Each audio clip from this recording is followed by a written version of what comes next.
This October, Blue Apron is celebrating its 5th anniversary by bringing back its top 20 recipes from the last 5 years. They're all picked by you, the Blue Apron community. I am part of the Blue Apron community. I love Blue Apron. Your favorite Blue Apron recipes are all back on the menu just for a limited time.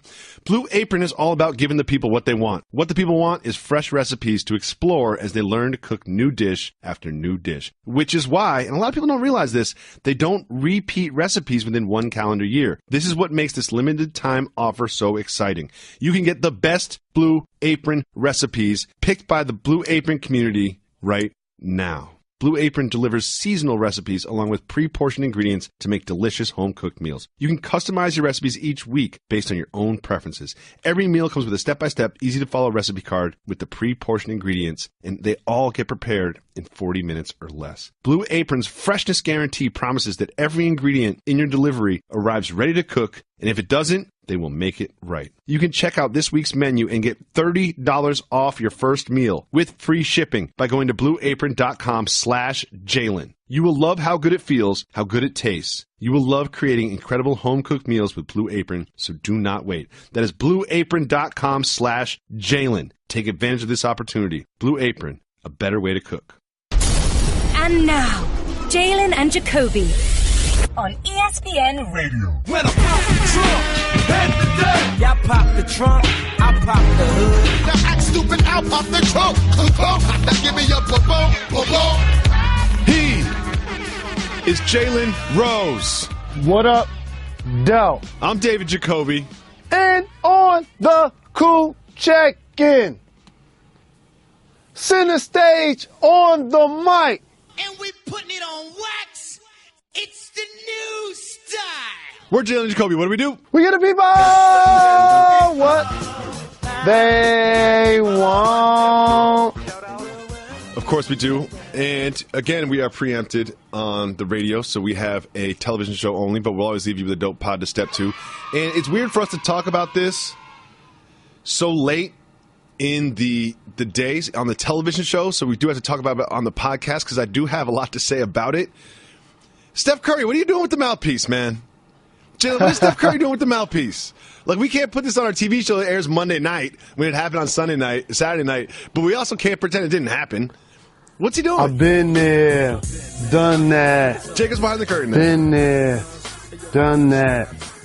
A lot of times, the loose materials you have available to you are ones when you get angry, you end up throwing. Like your headband, like your wristband, like your mouthpiece. It doesn't excuse this behavior in any way, shape, or form. Fortunately for him, he's only been ejected from 2 basketball games ever. The problem is both times that it's happened, once in the NBA Finals and once during this year's regular season, he also did it in the game. And when this happens, it's not something you condone. It's not something that you want to perpetuate. So I look for the league to send a strong financial message to Mr. Curry and a pink slip. Don't you feel like he should have been suspended by now? If he was going to be suspended, I think he would have been suspended. I do say this respectfully. When you walk in front of the judge, he does pay attention to your rap sheet. And also the bottom line. And then they make a decision at that point, concurrently. I think for Steph, what probably is going to happen, he's going to get suspended for 1 game and fined $25,000. He should be suspended, I feel like. I mean, it is just a mouthpiece, but you are throwing something at an official. And if you push an official, you're going to get suspended. So how are you going to throw something at an official and not get suspended? Oh, you don't have to worry. He will. He's pretty accurate with the mouthpiece throwing. Like, remember, he tried to make it seem like he wasn't throwing at that one fan when it was the NBA Finals, but that fan was the most demonstrative fan in his sight line, and he definitely hit that fan that he was trying to get then. And that fan represented one of the sons of a minority owner of the Cleveland Cavaliers. Mm-hmm. And how about this, though? What? And I want to make sure I say this. It may feel old, too. But you remember a handful of days ago when everybody just was so excited about the Dodgers and the Yankees playing in the World Series? Yeah, that didn't happen. You remember that? Yeah, I do. Reg, you remember that? No. Yeah, he Jacoby, does. you remember that? Yeah, I do. Yep. And by the way, I love New York City just like the next man that is not from there. And the ones that ride for the city will tell you, oh man, they'll scream from the heavens about their squad, especially when they're winning. It's almost like a headline that's negative. Oh man, it's in bold print when they're winning. But when they're losing, oh man, it's in fine print. You got to look for them. Mm-hmm. They ain't talking about it. There ain't a lot of conversation about them right now. The Yankees? Yeah. Well, here's the thing. What do we always say about going into a season? How do we evaluate teams? We judge success based off realistic expectation. And I would say that if you had a Yankee fan at the beginning of the season and you asked them what the realistic expectations were, they would say make the playoffs. That's what we want to do. So to make it to Game 7 of a championship series is actually a successful season for the Yankees. And I've been saying this to my Yankee fan friends all weekend long. And I also have to say this. Big shout to Lil B, the bass god. Shout out. And KRS-One said this best. Stop the violence in hip-hop. Why-yo? Stop the violence. Stop the violence. What? You read the entire internet, right? What did I miss? What happened? Oh, I didn't you don't see read that. the entire internet? I've been traveling this okay, weekend. I've been traveling this weekend. I forgot about that one. That was a non sequitur from Darrell Revis there. I was confused. I thought we were talking about Steph Curry, and then went to the Yankees, and next thing you know, you started singing. I was confused. Sometimes I'm not with you, Jay. My bad. All good. That's what I'm here for. Not only do we give the people what they want, we give them what they want first. It's time for some broken news. Jalen, remember when the Cavs had Dwayne Wade and they announced Ty Lue was so proud that he was going to be in the starting lineup? Well, here's what we had to say about that when that was announced. If I'm him at this point of my career, I want to come off the bench. Yeah, I might like that second unit. I might like going against that second unit a lot more. And so we'll see because we'll see. I think this starting line is going to fluctuate a lot. A short-term solution to a long-term issue, and don't be surprised if they ultimately settle on the fact that JR's back in the starting lineup. I wouldn't be surprised either. And I think they're going to shuffle their starting play lineup with the a lot. second They have a lot unit. of good players that can We start. shall see. Well, I kind of couldn't hear what I was going to say because you were talking over me the entire time. Listen, what I have to say is much more important than what you have to say, so I talk over you the entire time. Do you not know that? That's what the people want, Jalen Rose. I didn't realize it sounded that way. That's what the people want. Well, here we are, just 3 days into the regular season, and via our guy, Dave McMenamin, we have this report. He says, quote, Ty Lue says Dwayne Wade came to him and said he wants to come off the bench. J.R. Smith back to the starting five. Jalen, do you think Dwayne Wade really came to him with this idea? Can I pull you behind the curtain? Take us behind the curtain. Dwayne Wade and LeBron James sit down with a nice bottle of red. I like where this is going. They like, let's put in a little footage since we started playing together in Cleveland. Let's watch a little film. And Dwayne's like, we've never done this before. First preseason game they got a chance to play happened to be the final one. Didn't go so well. LeBron had 7 turnovers. Let's pay attention to these plus minuses when we're in the game together. Not the same as it was in Miami. And the big distinction now is LeBron James either has designed, based on being the best player in the game, that he needs to play with guys to maximize their ability and his that are either knockdown catching shooters or guys that'll do the dirty work and the intangibles. And so Dwayne Wade being a slasher and Derrick Rose being a slasher and Bron having the ball, it's like, wait a minute. Milwaukee Bucks, they playing boxes and elbows. I can't get to the bucket. And we talked about it on this show. I gave an over-under of 10 games. that this would not last until. And so I'm not surprised. You're clearly not surprised. This is why people come to our show, because everybody else will be like, oh, Dwayne Wade, he's a future Hall of Famer, he's a 3-time champion. You don't have to kiss up to the players to tell a fact. They respect it, they appreciate it. It just wasn't the best fit. Now coming off the bench with that second unit, I think he'll be able to get his rocks off. I think that'll be much better for the Cavs. It's a better fit. You want to surround LeBron James with people that can shoot threes. You know who can't shoot threes? Dwayne Wade and Derrick Rose. He wants J.R. Smith out there. He can get him some buckets. So after he's done drinking that bottle of wine with Dwayne Wade, then he gets on the phone. He invites J.R. Smith over. He's like, J.R., and he opens the second bottle of red wine. What does he tell J.R. Smith? He was like, you know that conversation we had when D. Wade first got to the team?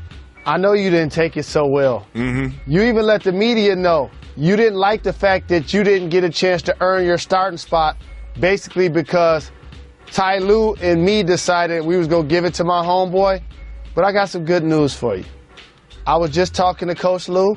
I was just talking to D. Wade. We need you back in the starting lineup. Mm-hmm. And he's like, cool. Because, by the way, I got some film for you, too. When you got in the game, you was shooting the first thing that came to you. You was forcing bad shots. I gave it to you late in the shot clock one time and hit off the top of the backboard. We need you in at the beginning of the game so you can find your normal rhythm to help us win a championship together.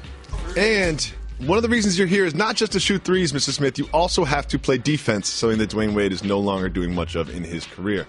Now, you've already taken us behind the curtain, so let's just stay there.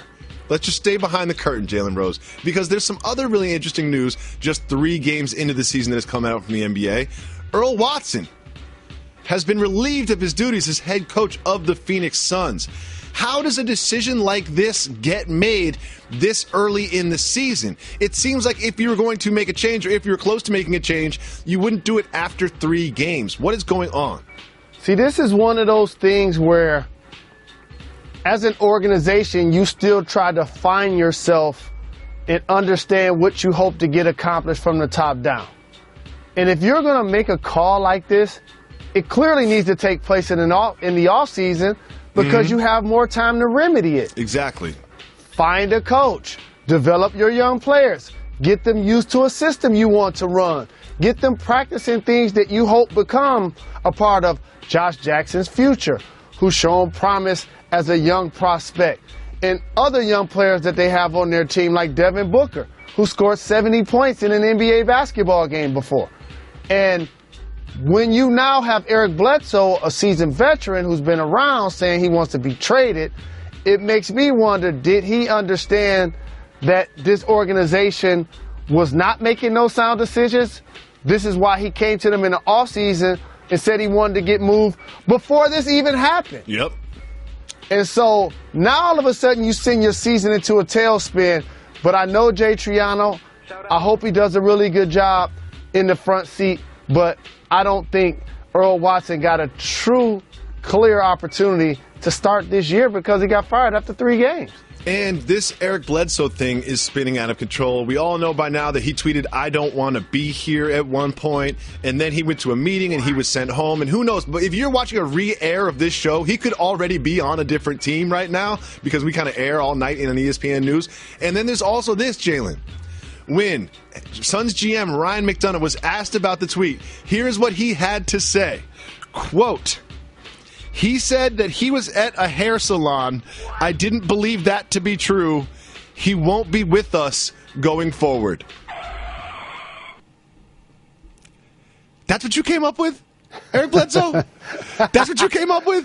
You know you don't want to be in the team when you don't even come up with a good excuse. I was at the hair salon? At the hair salon? That's what you're tweeting about? I don't want to be here at the hair salon?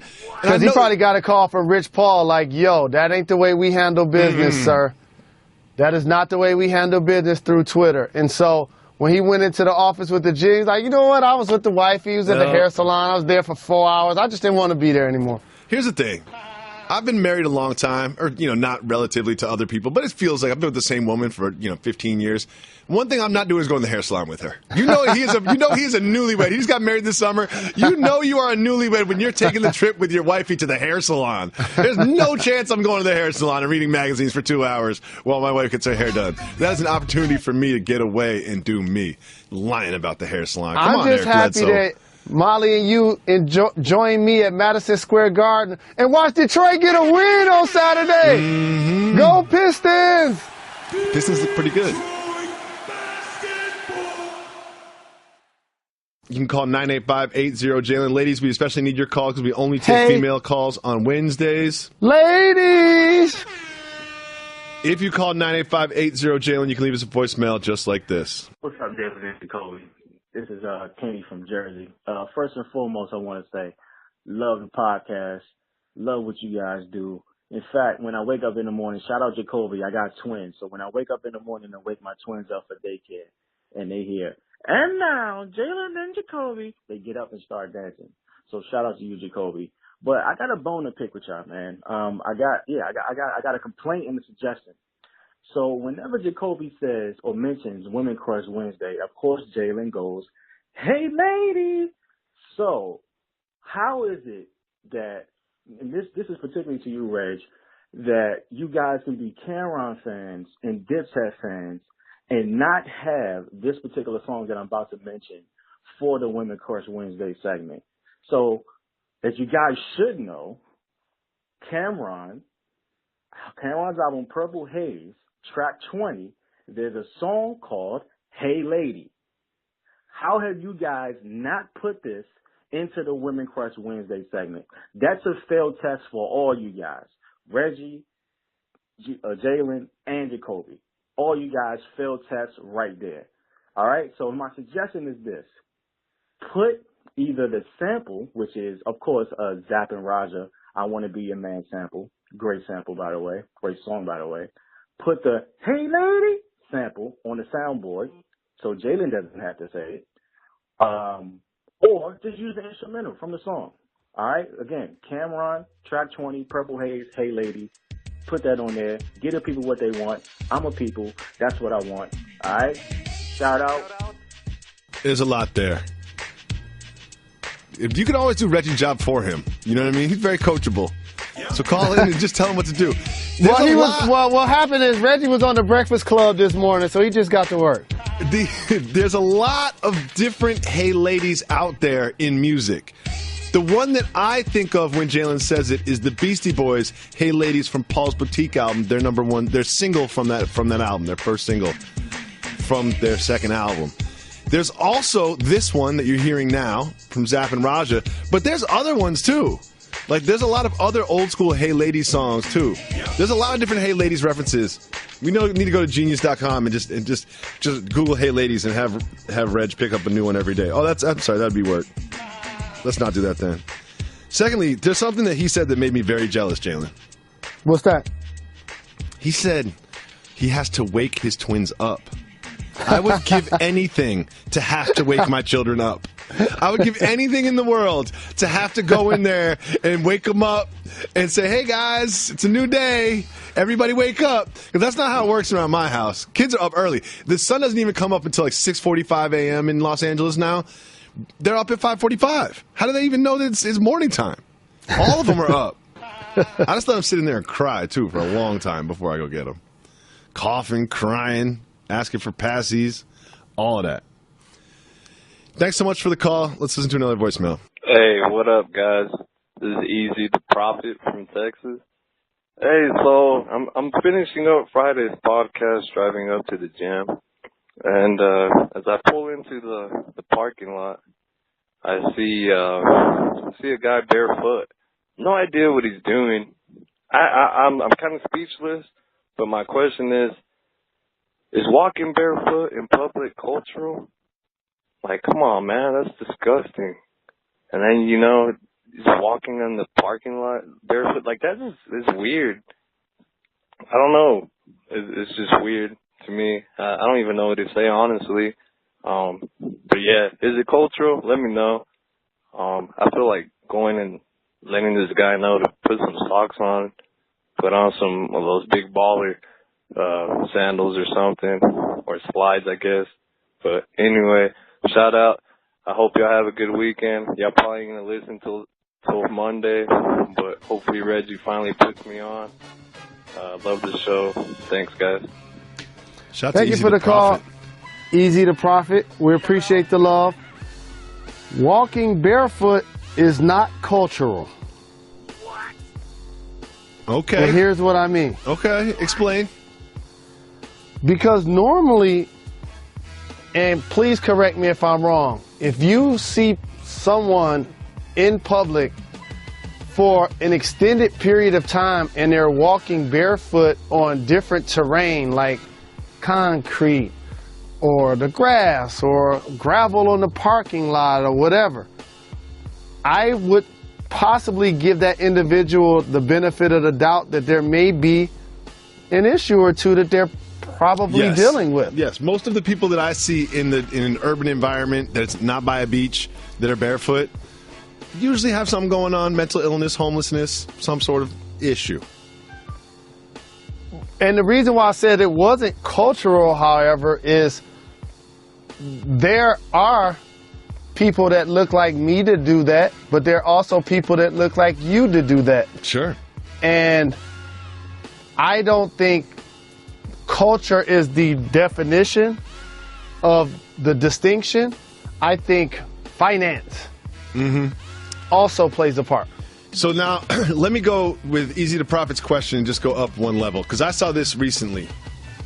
There's this thing where, like, you know, people, scientists, doctors, whatever, came out with this thing saying that barefoot running is how it's best for your body, right? So it's like, you know, you've seen the running sneakers with the individual toes, and, you know, Nike Free came out. That was probably 10 years ago, blah, blah, blah. Here's the thing. I saw a dude jogging through my neighborhood, which is an urban environment. This is not suburban. This is not the country. This is buses, trains, dirt, dogs, people everywhere, dirty. Running barefoot, Jalen Rose. What? That's cultural. Well, I used to always believe getting a new pair of gym shoes just made me run faster. Okay. So I used to race the whole hood once I got some new kicks. Were you fast? I mean, I became a professional athlete. I would hope I was just as fast as the people that I raced in my neighborhood that didn't achieve that feat. Pun intended. You like that? You like that? I'm kind of good at this job. And of course not. Can you only call 98580-JALEN to leave us voicemails? You can also hit us on Twitter. People hit us up on Twitter today. We've got, let me see here. Ryan wants to know, Jalen, soft move or boss move? My friend put the gum in his mouth on the rim of his adult beverage to save it for later so he could have fresh breath. Soft move or boss move? That's a soft move. I like this. I'm going boss move right there. I'm going boss move. Man, let me tell you something. When you go and purchase gum, it comes in a pack, right? What if this? You don't know this was his last piece? Could be his last piece. I'm assuming it's last piece. No, I'm not rolling. What about Marcellus Wiley style, carrying around a huge bottle of water and then chewing up gum and putting it in the bottle of water to give it a little of a minty taste? That's just nasty. I like it. That's just trifling. That dude, I feel like that. We got to get him to come on the program and talk about that, because that's just trifling. Yeah, I like that move. I've always liked it. That's family, though. So, anybody that Adam know that we 100. Of course. Next thing, is it possible for Sam Presti to finesse Bledsoe for Robertson and Grant? I don't think so. I don't think anyone's too interested in Robertson right now. Yeah, not if he shot 2 air balls from the free throw line on national television. Yeah, I don't know if that's gonna be great. Grant was pretty good though. I've seen him in a couple of those OKC games. I was like, he got I remember bounce. him. Yeah, he has activity. He has bounce. Yeah, you can throw him lobs. You need and young stuff. players like that out there playing minutes. Will the trio in OKC? This is from James. Will the trio in OKC last an entire season? So I want to hit the brakes on OKC real quick. Okay. Now, there was not a person speaking into a microphone nationally as consistent as me since the end of last year's playoffs when I saw OKC play and basically not show up and help Russell Westbrook as they got bounced by the Rockets. Mm-hmm. Every day I was trying to get somebody to go to OKC. I talked about Melo, Paul George, Boogie. I've been trying to create another super team because Russell Westbrook is a top 5 player in the game. As I watch the Oklahoma City Thunder perform, it's unique when you have a big three and everybody does something completely different. So, like, when the Celtics added Ray Allen to play with Paul, Ray was the shooter, Paul was the slasher that could shoot, a go-to guy. KG was down low doing all of the 2010 5, 2 block, 2 steal things that the big did. When I watch OKC, the dynamic that's going to be off, and let me rewind the tape. The dynamic that's going to be off is playing Carmelo Anthony as a starter at power forward in the Western Conference. Ooh, explain. For those that have not been paying attention, a dynamic scorer, a guy that's going to stretch the floor, while he is a capable catch-and-shoot player, that's not going to be his forte, shooting 65% of his shots from 3. That's just not how he's going to be able to consistently balance what I'm about to explain is going to take place on the other end of the floor. The top teams in the game, uniquely, the Golden State Warriors play KD and Draymond 4 or 5. Yep. Not a good matchup for Carmelo. Nope. The San Antonio Spurs play LaMarcus and Powell. They just gave both of them $120 million. I wouldn't have done that. Not necessarily a good thing when LaMarcus Aldridge got him on the block. Mm-mm. Blake Griffin, 2010 and 5 guy consistently in his career. How about Anthony Davis or Boogie? Like, you pick which one he's going to have to guard. And while each player has strengths and weaknesses, what is Melo's weakness? Defense. So you know what happens when you're playing against a guy that's been a power forward or a center their whole life? Like Blake Griffin. But you play small forward in high school and college, and now you converted in the East because there are not many powerful 4s and 5s that can punish you. What's going to happen is you get guys like Taj Gibson, for example. They're just big, throwing their forearms around, their elbows around, they're just stronger than you. And what's going to end up happening is foul trouble.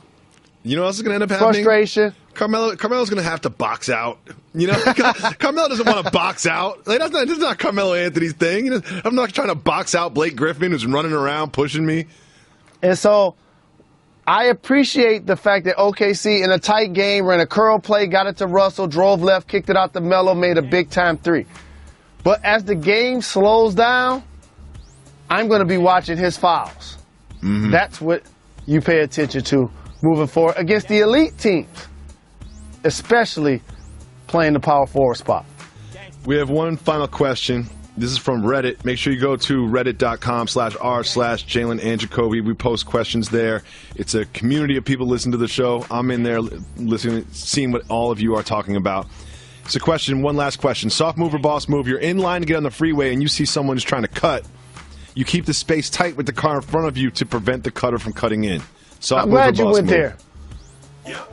This is one of the all-time selfish and soft moves of the history of individuals that are in vehicles. What? The car cut?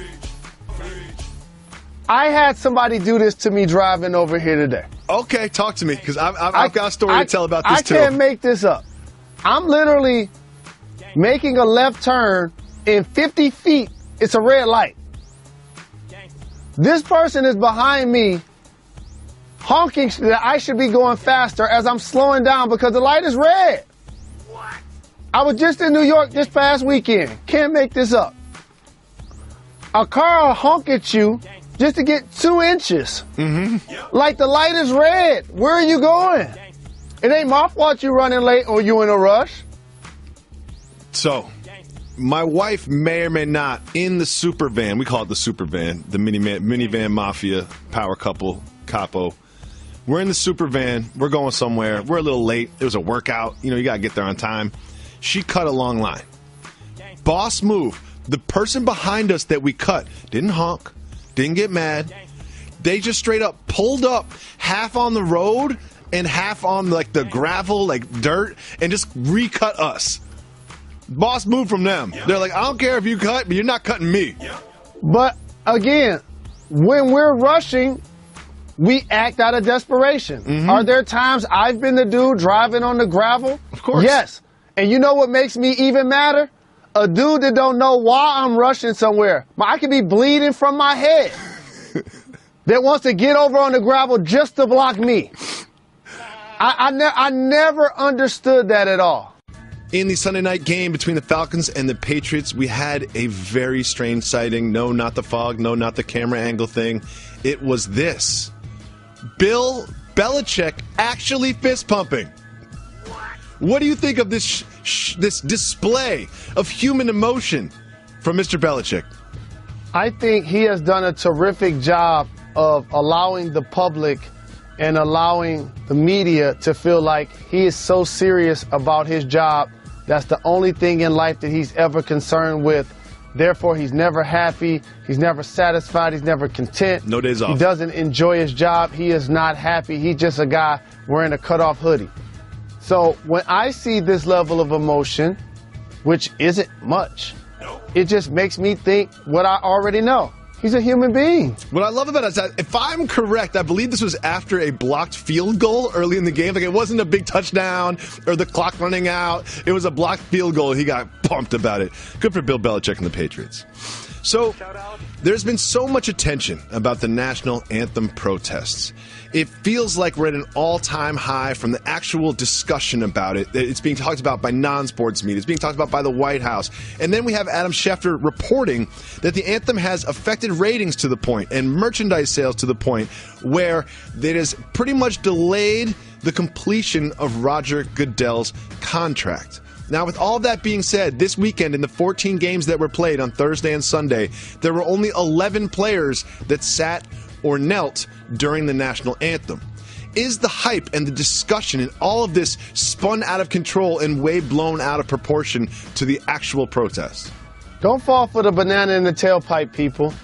Okay. The gentlemen who chose their jobs, in this case, football on Sunday, Monday, and or Thursday, that are actual NFL players, I applaud them for standing for something. Otherwise, you fall for anything, because most people aren't willing to make that sacrifice for their job or their profession. So they need to be commended, because as an American citizen and someone that pays taxes, this is what our great country is about.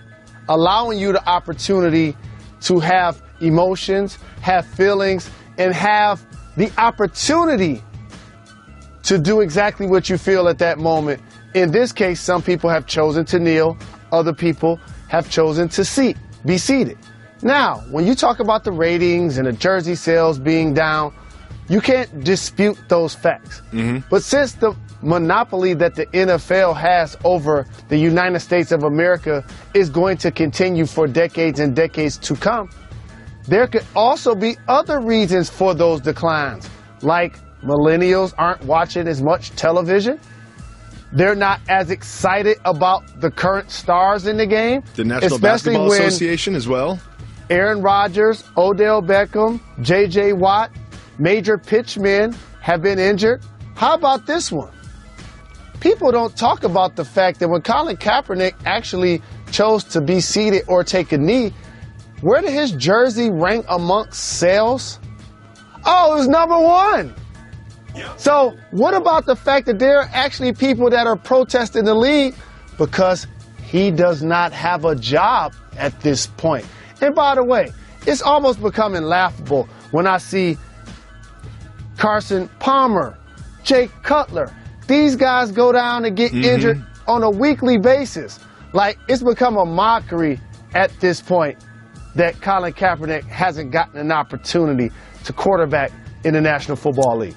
What do you think about this extension from Roger Goodell? Like, why were they discussing it in the first place? He doesn't seem to be someone who's in a position who's doing such a great job that we need to lock him in before some other company comes along and steals him away. See, this is where I don't lose why the people were protesting social equality and police brutality versus the actual conversation that surrounds it. And the same thing I'm not going to do for Roger Goodell. He's going to get a deal. Mm-hmm. He isn't in the final year of his contract. And lastly, the NFL still printing money.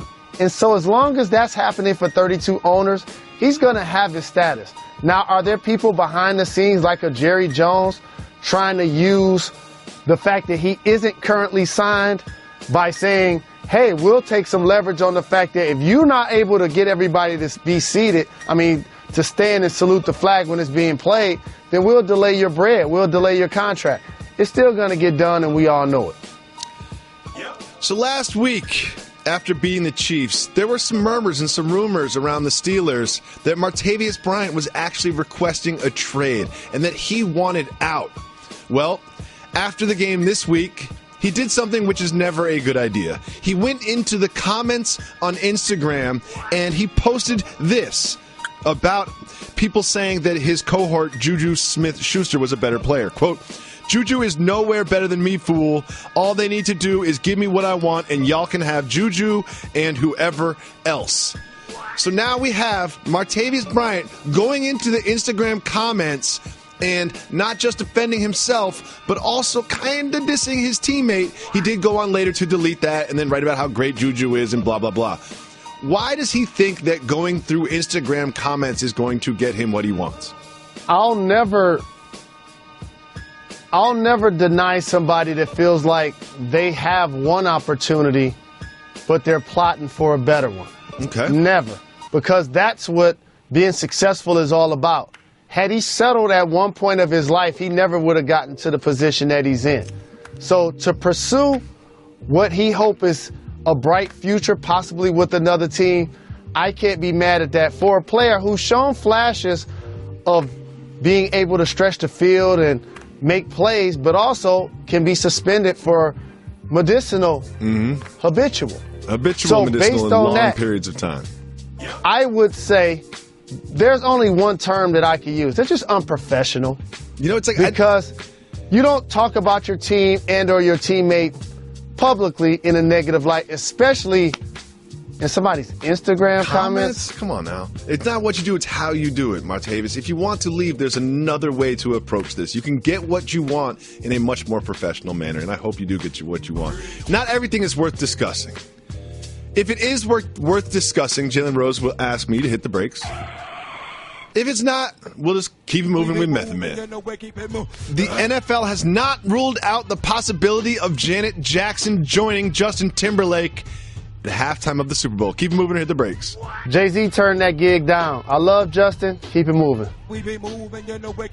And by the way, I love Beyonce, but her and Janet, they about equal. What? Man. What? Penny from Good Times? What? Janet Control? What? Pleasure Principle? Oh. Jalen, we're about the same age, so this is not an age thing. Beyonce over Janet all day, every day, forever and ever and ever. And I'm going to pretend you never said that and just move on. They have updated MVP odds in the NBA with a new favorite. Keep it moving or hit the brakes. I know who it is. Hit the brakes. Not just knee deep. He's got knee deep. As he did the Frank with that. Giannis Antetokounmpo is now the favorite of MVP. I know it's earlier in the season, but he is averaging 38.3 points, 9.7 rebounds, 5 assists, 2.7 blocks, 1 steal a game, 67% shooting. What do you expect this torrid pace to keep up for Giannis Antetokounmpo? I do. Like, his height, he doesn't settle. You know, sometimes when people aren't knockdown shooters, in particular from three, all of a sudden they find themselves standing behind the three-point line and people like open for a reason. Mm-hmm. He's the kind of guy, he's so long, and now he can embrace contact. All he do is go downhill and drive at you. So you're better off just not giving him that space. He turns over both shoulders. He dunks with both hands. He scores off post-ups. He scores in transition. Like, the sky's the limit for him literally as a basketball player, and competes on the defensive end. Yep. You hear people always say, well, that guy guards 5 positions. Ha, ha, ha, ha, ha. No, they don't.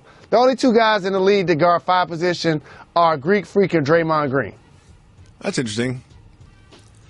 Next, Mark Cuban has some ideas about how to solve tanking. I like Mark Cuban. I'm glad Rick Carlisle's that coach. Get well soon, Steph Curry. He ain't the person to talk about this. Keep it moving. Yeah, let's keep it moving.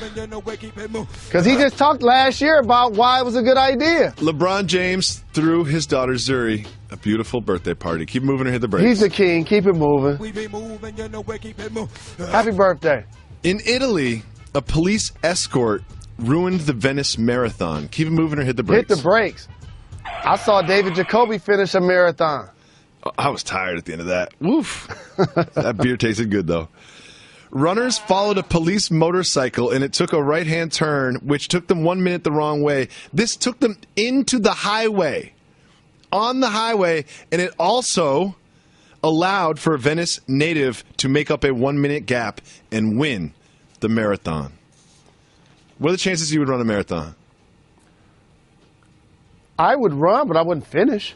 Good point. Good point. You got to wake up really early, though. It's like really early in the morning. I ran cross country for 4 years in high school, but that's 3 miles.